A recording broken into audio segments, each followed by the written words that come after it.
All right. Peace and blessings, family. Brother Sharif, live and direct here in York, PA. Get ready to drop knowledge as I always do with the Hour of Power. Before I get started, just want to show everyone the channel that my great brother, Brother Collins, put together for me. Once again, it talks about how the Hour of Power is a channel designed for social change and awareness, not a religious channel. I keep stressing that. It's not a religious channel. It's a channel designed for social change and awareness so we can continue to lift the mind, body, and soul of our people. You just go to Hour of Power, like you see it there. My name, Sharif Hamid, SHAREEF HAMEED. Click the red subscribe button, and then you'll be linked in to these timely messages. Not bragging or putting any light on myself, but 95% of what the Hour of Power shares is facts that we can prove with no limit or time, and maybe 5% of what I say may be my opinion or what I think, and most of it is just coming from the heart. So again, that's the Hour of Power, and tonight's message is entitled A History of Mass Murder, Cover-Ups, and Exploitation of Black People in America. Again, tonight's message is entitled A History of Mass Murder, Cover-Ups, and Exploitation in America. One reason, not one reason, but something that is really plaguing our people is what it says in Hosea, I think chapter 4. Sister Karen, you are a Bible scholar, you can maybe correct me on that, but it says our people suffer for a lack of knowledge. And if there's never been a more true quote, that is one there, that our people suffer for a lack of knowledge. It is too much information out there that has been hidden from us, that makes us ignorant and unaware of what's going on. And another thing that really bothers me and is affecting our future is this lack of knowledge is being passed down to our youth. Our youth are not aware, and they have absolutely no clue, many of them, about what's going on in the past and what's going on right now. So if you don't get anything out of this message tonight, is you want to do the best you can to educate our youth so they know what time of the day it is, so they can't be fooled, so they can't be tricked, because the school system is not going to tell them the truth. We already know that. We don't need no lecture on that. The school system is not going to tell them the truth. They're going to keep telling them that George Washington was a good guy and Thomas Jefferson was a good guy and all this other lies. It's all lies. They were all demons, every last one of them. None of them meant us any good, and the proof is there. So before I get started in this deep topic tonight, I want to show you how dedicated I am about educating our youth, and we have some special guests that will be listening in on our message tonight. That is our future. All our youth are our future. So my special guest, can you come in and introduce yourself? So we got, what's your name, young man? Caden. Caden, and what grade are you in? Third. Third grade. So this is my nephew, Caden, all right? And what's your name, young man? Naeem. Naeem, and what grade are you in? The third. Third grade. This is my youngest son, Naeem. And I got one more guest. Hello. And what's your name, sir? Najee. Najee. So we got Najee, and what grade are you in? Fourth. You're in fourth grade. So my message and my mission is to educate the youth so they know what time of the day that it is. So thank you, young men, and they will continue to listen in and try to learn from the little bit of knowledge that I have. Hold on, Mr. Jeter, are you watching? I think we got Mr. Jeter, which is my boy's former assistant principal. Okay. I just had Najee and Naeem on, Mr. Jeter, if you're still watching. So again, tonight's title is entitled A History of Mass Murder, Cover-Ups, and Exploitation of Black People. Shocking stories that hasn't been told in any form Hardly, except for those who know. So I'm going to rewind a little bit, go back in time, and inform you of some of these shocking stories that I believe people should be aware of.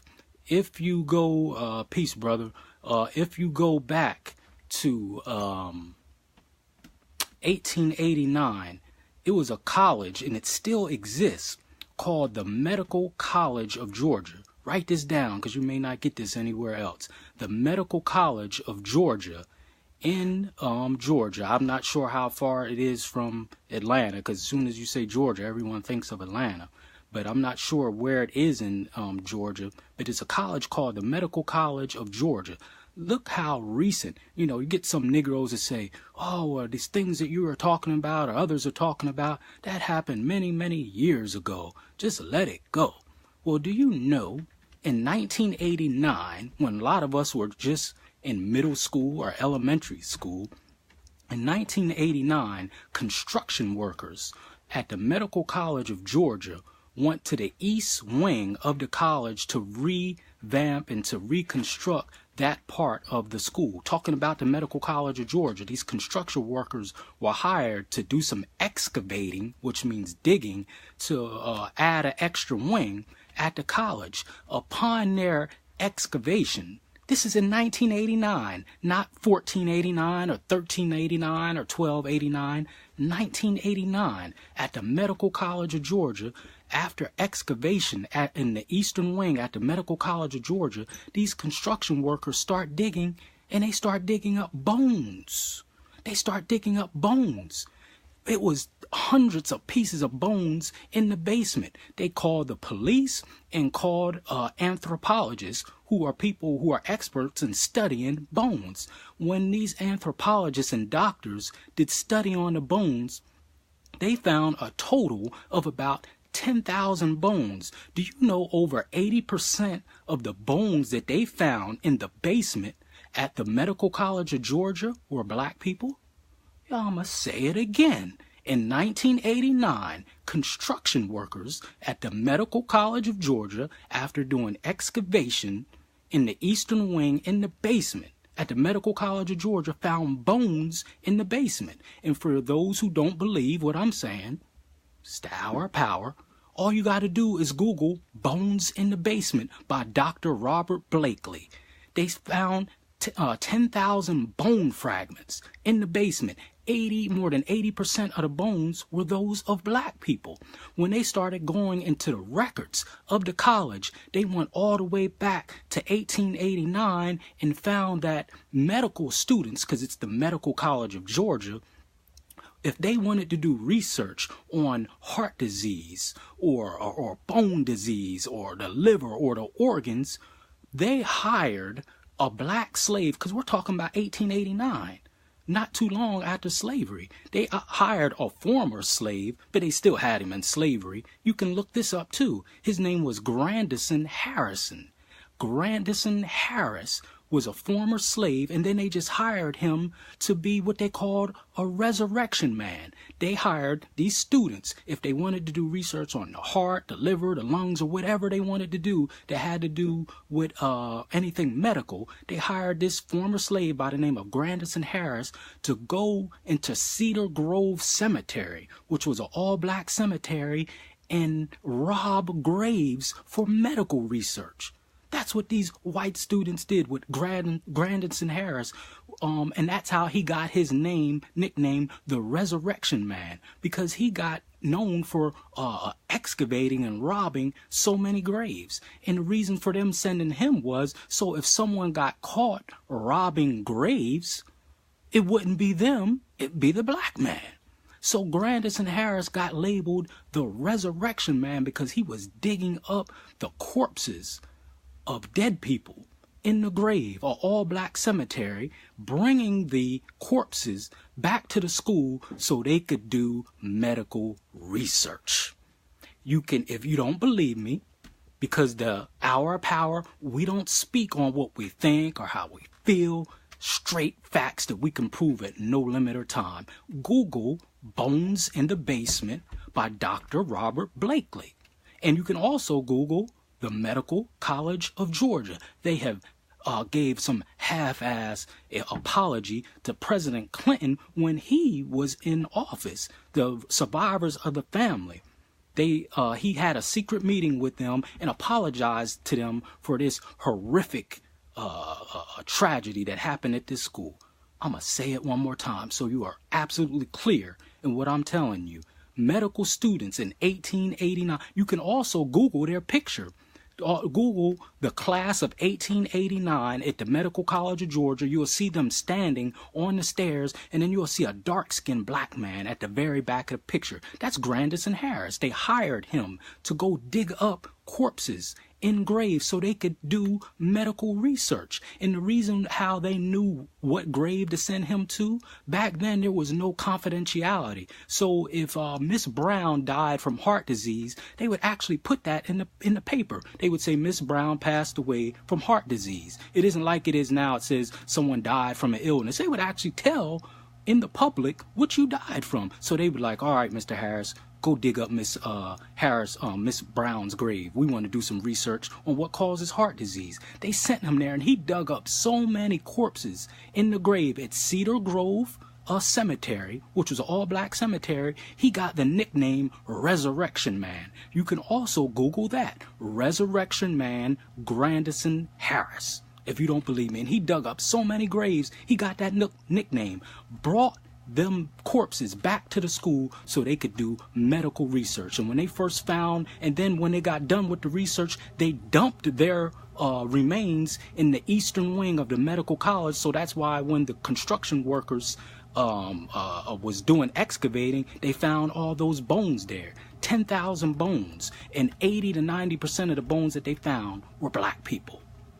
And this is the Medical College of Georgia in 1889, and this discovery was made in 1989.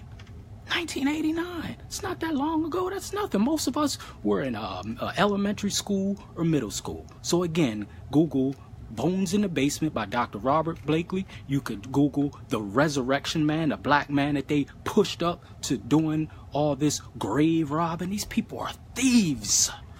Thieves. We can't even rest in peace.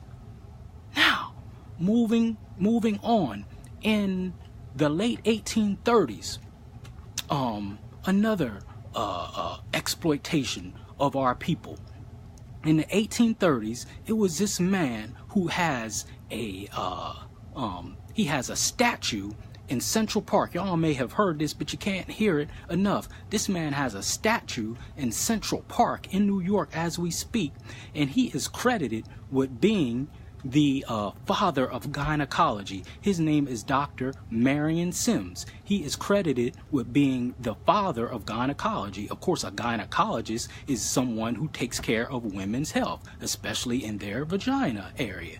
Do you know this wicked, no-good demon would practice gynecology on African slaves? He would go to from plantation to plantation, mainly in the state of Alabama, and he would do forced surgeries and forced experimentations on black women. He would pin them down on a table with no anesthesia and take forceps and all kind of tools and shove them up in the vagina of black women.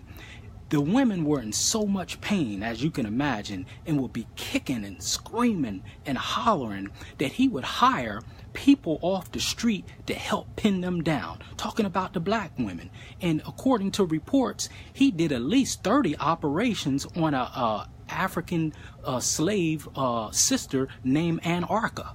Her name was Anarcha. Of course, that wasn't her real name, but that was her slave name, Anarcha, and it is reported that this Dr. Marion Sims did at least 30 forced operations on her alone with no anesthesia. And even the people that he would hire off the street, one of the main people he had helping him was another doctor by the name of Dr. Boozman. And he would say, Doc, talking about Dr. Marion Sims, he said, these women are in pain. They're screaming and hollering. And Dr. Sims would say, no, these niggers ain't in pain. They're not even human.